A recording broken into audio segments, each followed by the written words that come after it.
아멘. 우리 함께 신앙 고백합니다. 나는 전능하신 아버지 하나님, 천지의 창조주를 믿습니다. 나는 그의 유일하신 아들 우리 주 예수 그리스도를 믿습니다. 그는 성령으로 잉태되어 동정녀 마리아에게 나시고 본디오 빌라도에게 고난을 받아 십자가에 못 박혀 죽으시고 장사된 지 사흘 만에 죽은 자 가운데서 다시 살아나셨으며 하늘에 오르시어 전능하신 아버지 하나님 우편에 앉아 계시다가 거기에로부터 살아있는 자와 죽은 자를 심판하러 오십니다. 나는 성령을 믿으며 거룩한 공교회와 성도의 교제와 죄를 용서받는 것과 몸의 부활과 영생을 믿습니다. 아멘. 오늘 선포되어질 하나님의 말씀은 마가복음 2장 1절에서 12절입니다. 마가복음 2장 1절에서 12절까지 말씀을 제가 봉독해 올리겠습니다. 여러분도 함께 눈으로 마음으로 따라 읽으시면 좋겠습니다. 마가복음 2장 1절에서 12절입니다. 수일 후에 예수께서 다시 가버나움에 들어가시니 집에 계시다는 소문이 들린지라 많은 사람이 모여서 문 앞까지도 들어설 자리가 없게 되었는데 예수께서 그들에게 도를 말씀하시더니 사람들이 한 중풍병자를 네 사람에게 메워 가지고 예수께로 올세 무리들 때문에 예수께 데려갈 수 없으므로 그 계신 곳에 지붕을 떠서 구멍을 내고 중풍병자가 누운 상을 달아내리니 예수께서 그들의 믿음을 보시고 중풍병자에게 이르시되 작은 자야 내 죄 사함을 받았느니라 하시니 어떤 서기관들이 거기 앉아서 마음에 생각하기를 이 사람이 어찌 이렇게 말하는가 신성모독이로다. 오직 하나님 한 분 외에는 누가 능히 죄를 사하겠느냐. 그들이 속으로 이렇게 생각하는 줄을 예수께서 곧 중심에 아시고 이르시되 어찌하여 이것을 마음에 생각하느냐. 중풍병자에게 내 죄 사함을 받았느니라 하는 말과 일어나 내 상을 가지고 걸어가라 하는 말 중에서 어느 것이 쉽겠느냐. 그러나 인자가 땅에서 죄를 사하는 권세가 있는 줄을 너희로 알게 하려 하노라 하시고 중풍병자에게 말씀하시되 내가 네게 이르노니 일어나 네 상을 가지고 집으로 가라 하시니 그가 일어나 곧 상을 가지고 모든 사람 앞에서 나가거늘 그들이 다 놀라 하나님께 영광을 돌리며 이르되 우리가 이런 일을 도무지 보지 못하였다 하더라. 아멘. 우리 앞뒤 좌우 눈으로 둘러보면서 인사합니다. 축복합니다. 성령 충만 행복하십시오. 축복합니다. 성령 충만 행복하십시오. 오늘은 여러분과 함께 본문의 말씀을 통하여서 행동하는 믿음, 비난하는 불신앙이라는 제목입니다. 예수께서 가버나움에 머물 때 한 사건이 일어납니다. 예수께서 그곳에서 사람들을 가르치실 때에 그 동네 중풍병에 걸린 사람이 있었습니다. 중풍병은 몸을 마음대로 움직일 수 없는 그런 병인데 내가 마음먹은 대로 우리는 이렇게 건강하니까 그래도 이렇게 새벽에 나오지 않습니까? 그런데 그럴 수 없는 사람, 마음은 간절한데 함께 동참하고 싶고 이렇게 월삭기도회다라고 생각을 하여서 함께 참여하고 싶은 마음이 간절한데 자기 혼자 스스로는 나올 수 없는 형편인 사람, 예수님께서 많은 병자를 고친다고 하니까 가서 병원 치료하고 싶은데 나 혼자서 갈 수 없는 그런 형편에 있는 사람이 그 사람도 예수님의 소문을 들었으니까 자기 병이 치료되기를 치료받고 싶은 그런 마음이야 왜 없었겠습니까? 그러나 본인은 움직일 수가 없는데 친구들이 그 마음을 읽고 중풍병자를 데리고 예수님 앞으로 나오는데 문제가 생겼습니다. 어떤 문제입니까? 2절입니다. 2절 많은 사람이 모여서 문 앞까지도 들어설 자리가 없게 되었는데 예수께서 그들에게 도를 말씀하시더니 주님은 이미 소문이 나 있을 정도로 유명한 분이셨고 많은 사람이 몰려들어서 자신의 문제들을 해결함을 받고 싶어 했습니다. 그 주님이 계신 집에는 많은 사람이 주님의 말씀을 듣고자 모여서 운신할 수 없을 정도였습니다. 심지어 거기는 율법을 연구하는 서기관들도 있었습니다. 얼마나 이제 예수님 존재에 대해서 궁금했는지 하나님의 말씀을 연구하는 서기관들도 모여 있었고 수많은 사람들이 모여 있었습니다. 중풍병자를 데리고 온 친구들은 주님 앞에 나아가지 못하게 되었습니다. 출발할 때 주님 앞에 그냥 가면 되는 건 줄 알았는데 이제 출발할 때 생각하지 못했던 그런 어려움, 장애물을 만나게 됩니다. 뜻하지 않는 그런 어려움에 부딪히게 되는 겁니다. 우리의 삶 가운데 뜻하지 않은 그런 예상치 못한 그런 어떤 어려움을 만날 때가 있습니다. 생각은 참 좋았는데 그 일을 추진해 나가는 가운데 모든 것이 다 순조롭게 잘 될 것처럼 느껴졌는데 뜻하지 않는 장애물을 만났다. 그럼 여러분 어떻게 하시겠습니까? 이 친구들은 그 장애물을 이제 극복하기 위해서 지혜를 이제 짜내다가 난관을 극복합니다. 4절입니다. 4절, 무리들 때문에 예수께 데려갈 수 없으므로 그 계신 곳에 지붕을 뜯어 구멍을 내고 중풍병자가 누운 상을 달아내리니, 중풍병에 걸린 친구 4사람은 이 친구 중풍병자를 주님 앞으로 데려가는 것을 포기하지 않습니다. 장애물이 있다고 해서 거기에서 포기하거나 절망하거나 그러지 않습니다. 해볼 수 있는 데까지는 해보자 하는 마음을 가진 것 같아요. 어려움이 우리 인생을 살아가다 보면 어려움이, 장애물이 오지 않을 수는 없으나 포기하지 않는 이 태도가 중요합니다. 제 책상 앞에는 항상 그 문구가 이렇게 적혀 있습니다. 인생을 살아갈 때 장애물이 있을 수 있으나 어떤 이는 장애물을 걸림돌이라 그러고 어떤 이는 디딤돌이라 그런다. 어떻게 여러분은 장애물을 만날 때 걸림돌이라 생각하십니까? 디딤돌이라고 생각하십니까? 중요한 그런 어떤 관점이다, 그렇게 볼 수가 있습니다. 나는 여러분을 축복합니다.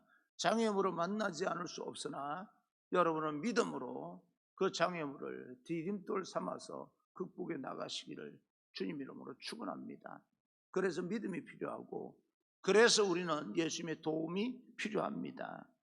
우리가 예상하지 못한 일을 겪게 될 때 우리가 가장 먼저 가지는 마음이 어떤 것인가? 에이, 다음에 하지 뭐. 야, 여기까지 온 것만 해도 얼마나 다행이야. 그만두자. 포기하는 마음을 가지지는 않습니까? 여러분 생각해 보십시오. 포기는 굉장히 쉽습니다. 그냥 포기하면 되는 거예요. 근데 포기는 우리 문제 해결 방법은 아닙니다.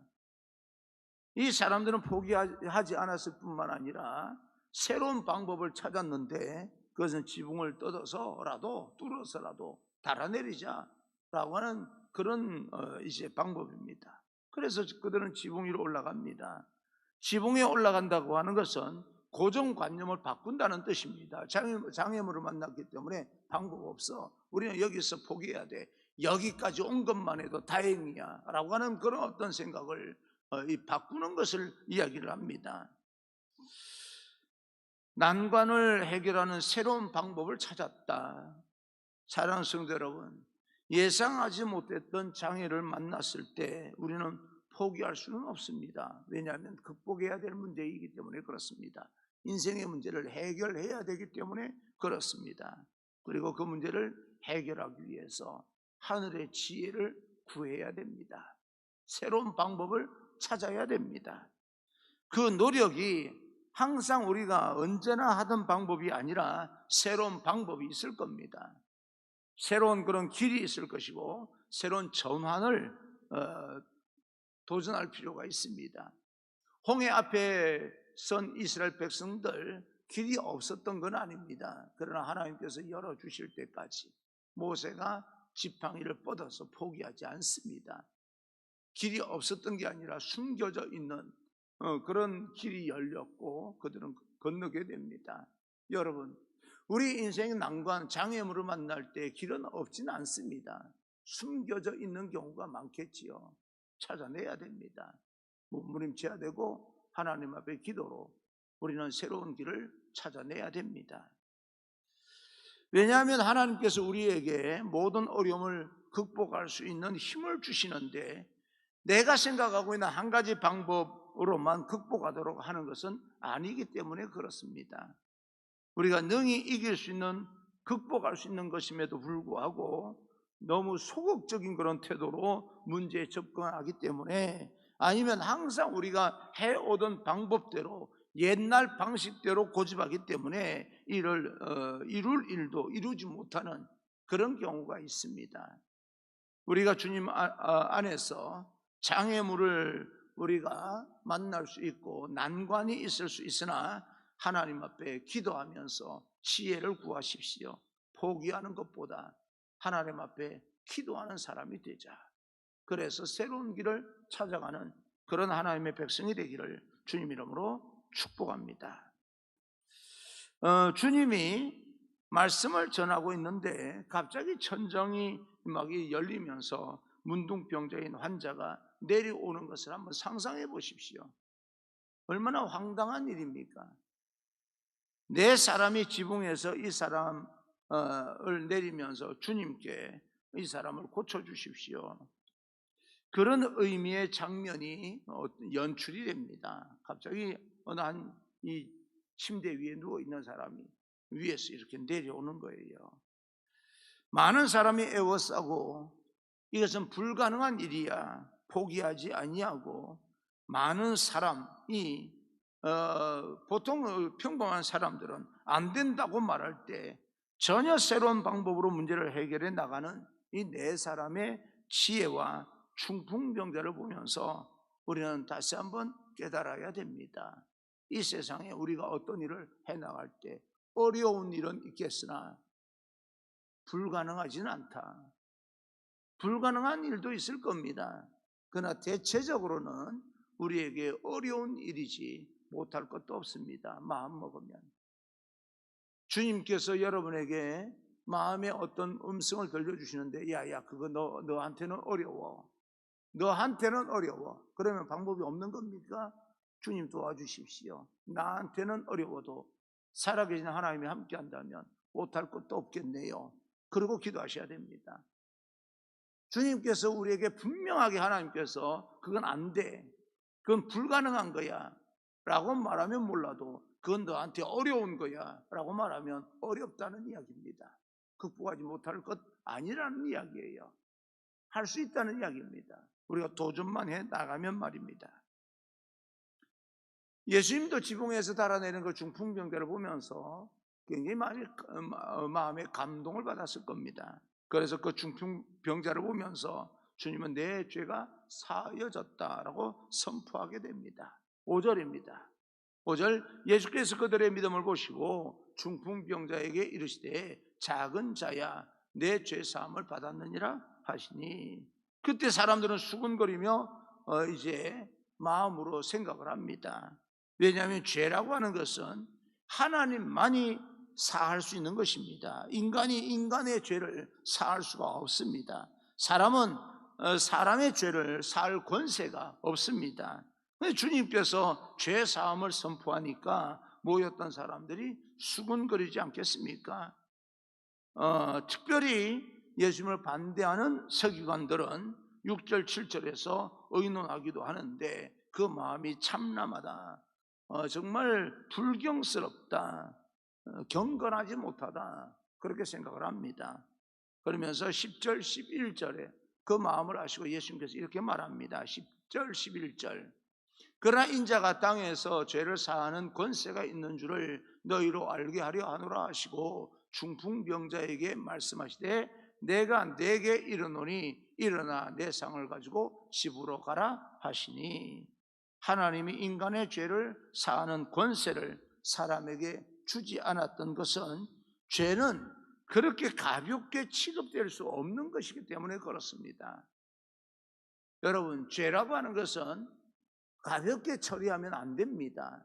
깔끔하게 처리해야 되는 겁니다. 그런데 우리들은요, 죄를 가볍게 깔끔하게 처리할 수 있는 능력이 없습니다. 항상 흔적이 남고 또 거기에 대해서 죄책감에 시달리고, 그러니까 인간의 죄를 사할 수가 없는 거예요. 하나님은 그렇지 않습니다. 깨끗하게 동이 서에서 먼 것처럼, 하나가 되지 못하는 것처럼 깨끗하게 제거할 수 있는 능력이 있기 때문에 하나님만이 죄를 사할 수 있는 권세가 있다, 그 말입니다. 죄는 하나님만이 해결할 수가 있습니다. 그런데 인간은 끊임없이 죄를 범하기 때문에 하나님께서 마지막 비장의 카드로 독생자를 이 땅에 보내셔서 하늘 보좌를 버리고 이 땅에 직접 오셔서 모든 죄를 해결하기를 원하셨던 겁니다. 주님은 말씀합니다. 9절입니다. 9절, 중풍병자에게 내 죄 사함을 받았느니라 하는 말과 일어나 내 상을 가지고 걸어가라 하는 말 중에서 어느 것이 쉽겠느냐? 여러분 생각은 어떠십니까? 둘 다 어려운 일이죠. 쉬운 것들이 아닙니다. 그 중에도 특별히 죄를 사한다고 하는 것은 인간으로는 불가능합니다. 그런데 주님께서 인간의 죄를 사할 권세가 있음을 알게 하시기 위해서 주님은 그렇게 말씀하시는 겁니다. 이 중풍병자는 육신의 병이 치료되었습니다. 그리고 영적인 그런 죄도 해결이 됨으로써 구원함을 받았다, 그런 의미가 되겠습니다. 오늘 우리 가운데서도 육신의 질병과 또 여러 가지 어려운 상황, 장애물이 놓여 있을 때, 그리고 또 육신의 질병만큼이나 겉으로 드러나는 인생의 문제만큼이나 영적으로, 정신적으로 병들어 있는 우리들에게 내 상을 들고 나아가라, 그리고 내 죄 사함을 받았느니라 선포해 주시는 겁니다. 우리의 죄를 사할 수 있는 권세가 있으신 분이 십자가를 통하여서 우리의 죄를 근본적으로 해결해 주셨다는 사실을 믿으시고, 우리는 다른 사람들과 평범하게 그동안 죄를 지었던 것은 사실이지만 그러나 거기에 매이지 아니하고 주님께서 해결해 주셨다 믿고 다시 죄를 짓고 회개하라, 그 말은 아닙니다. 우리는 거룩성을 지키기 위해서 노력을 해야 됩니다. 흠 없이 살기 위해서 우리는 부단히 노력을 해야 되지만 과거의 이전 모든 죄는 깨끗하게 사해졌다는 사실을 믿고 담대하게 일어서서 세상을 도전하며 나아가야 됩니다. 난 여러분에게 그럴 능력, 하나님께서 주시는 그 모든 인생의 문제를 극복할 수 있는 능력을 하나님께서 허락하셨다라고 하는 사실을 믿고 담대하게 좀 나아갔으면 좋겠습니다. 기죽지 말고요. 상황에 대해서 너무 부정적으로 원망하거나 불평만하고 많은 사람이 아니라, 그럼에도 불구하고 말을 아끼고 또 인생에 도전해 나갈 수 있는 그런 어떤 이 우리의 삶의 태도로 좀 변화되었으면 좋겠습니다. 주님은 가버나움 중풍병자의 이 4명의 친구들의 믿음을 보시고 중풍병자에게 말씀합니다.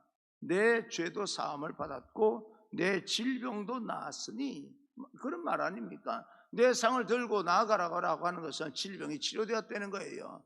여기 올 때는 너 혼자서 올 수가 없기 때문에 친구들을 도움을 받아서 나왔지만 이제는 너 힘으로도 얼마든지 세상을 살아갈 수 있으니 친구들이 메고 온 그 상을 네가 들고 나가라.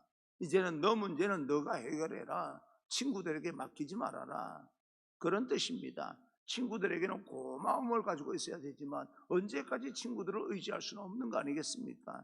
이제는 내 문제는 내가 극복해 나가야 되는 거예요. 때로는 우리는 어떤 도움이 필요할 때가 있습니다.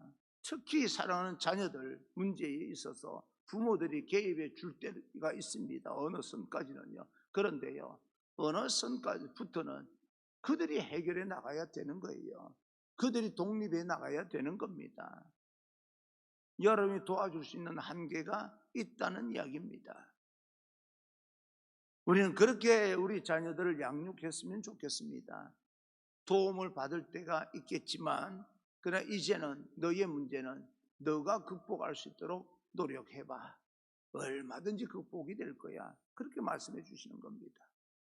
여러분 다른 사람을 도움을 받아서 여러분 어떤 문제를 해결해 오셨습니까? 이제는 여러분이 스스로 극복할 뿐만 아니라 또 다른 여러분과 같이 도움이 필요한 사람들에게 도움이 될 수 있는 그런 사람이 되십시오. 도움을 받기만 하는 사람이 아니라 이제는 도움이 될 수 있는 사람. 아무리 코로나 바이러스가 팬데믹 시대가 힘들고 어렵다 할지라도 이럴 때는요, 그런 생각이 드는 겁니다. 물론 모임을 여러분에게 장려하는 것은 아닙니다. 그렇지만 힘들고 어려운 그런 상황 속에서 일주일에 한 끼, 두 끼 정도만 금식을 하고 두 끼 금식했으니까 두 끼를 이제 먹어야 될 거 아니겠습니까? 그러면 내가 좀 만나기를 원하고 또 마음으로 위로를 하기를 원하는 사람이 갑자기 생각이 나면 전화해서 두 끼 금식한 것 가지고 밥 한 끼 대접하는 거죠. 그런 어떤 태도들, 4명 못 모이게 하고 6명 모이지 못하게 만들면 한 사람에게라도 밥 한 끼 사줄 수 있지 않겠습니까? 이렇게 힘들고 어려울 때 우리가 일주일에 한 두 끼 정도만, 한 끼, 두 끼 정도만, 하루 종일 금식하라는 말도 아니고 한 두 끼 정도만 금식하고, 그리고 그 두 끼 금식한 것 가지고 또 다른 한 사람을 대접할 수 있는 마음이 있다면 얼마나 이 땅이 참 마음이 힘들고 어려운 사람에게 도움이 되겠습니까? 코로나 팬데믹, 우리가 그런 마음만 지킬 수 있다면 얼마든지 위로받고 격려받고 극복할 수 있을 겁니다. 우리는 그럴 마음, 여유가 없는 거예요. 남을 도울 수 있는 여유가 없는 거예요. 내가 힘드니까. 우리는 도움을 받아야 될 존재 아닙니까? 여러분들이 도움을 받아야 될 존재라면 여러분 주변에도 도움을 받아야 여러분의 손길을 기다리는 사람이 얼마든지 있다. 교회도 우리는 힘들고 어렵습니다. 예년 같지 아니하게 예배드리는 인원이나 또 거기에 이제 헌금되어지는 거나 예년 같지는 않죠. 그렇지만 이렇게 힘들고 어려울 때 더 많이 선교하고 주변에 어려운 사람들을 돌아볼 수 있는 교회가 된다면 하나님께서 얼마나 기뻐하실까 하는 생각도 해보는 겁니다. 우리는 그런 마음으로 주님 앞에 나아가기를 간절히 기도하고, 하나님, 나도 도움을 받는 입장에서 도와줄 수 있는 그런 어떤 사람으로 하나님께서 축복하여 주옵소서. 많은 것이 생겨야 돕는 것이 아니고요, 내가 절제해서라도 그거 도울 수 있는 거예요. 그래서 세상에 힘들고 어려운 사람들에게 위로가 되고 격려가 되고, 때로는 여러분들이 믿음을 가지고요, 그 사람 아픈 환자의 손을 얹고 기도해 줌으로써 믿는 자들에게 표적이 따르니 병든 자에게 손을 얹은 적 나으리라. 하나님, 이 사람이 병이 들었습니다. 믿음을 가지고 기도해 주는 거죠. 내가 예수님이 아닌 이상 내가 그렇게 기도한다고 그 사람이 치료되겠습니까? 그러나 그 믿음으로 인하여서 치료되기도 하는 겁니다. 이거 믿음의 문제죠. 내가 예수님이다 아니다 이런 문제가 아니고요, 이건 우리들의 믿음의 문제입니다. 그래서 성경에 있는 대로 실천해 보는 거죠. 그러므로 인하여서 함께 더불어서 기쁨으로 살아갈 수 있는 우리 삶이 되고, 오늘 하루 성령과 하나님과 동행하는 그런 귀한 한 날이 되기를, 주님의 능력이 여러분에게 더입혀지는 그런 귀한 한 날이 되기를 주님 이름으로 축원합니다. 9월 한 달도 그런 마음으로 믿음으로 새롭게 도전해 나가는 우리 모든 하나님의 백성들, 거룩한 백성들 되기를 여러분들은 기억하셔야 됩니다. 여러분들은 하나님의 거룩한 백성들입니다. 하나님께서 인도하시고 지키신다는 사실을 깨닫고 오늘도 담대하게 도전하며 나아갈 수 있는 그런 여러분 되기를 주님 이름으로 축원합니다.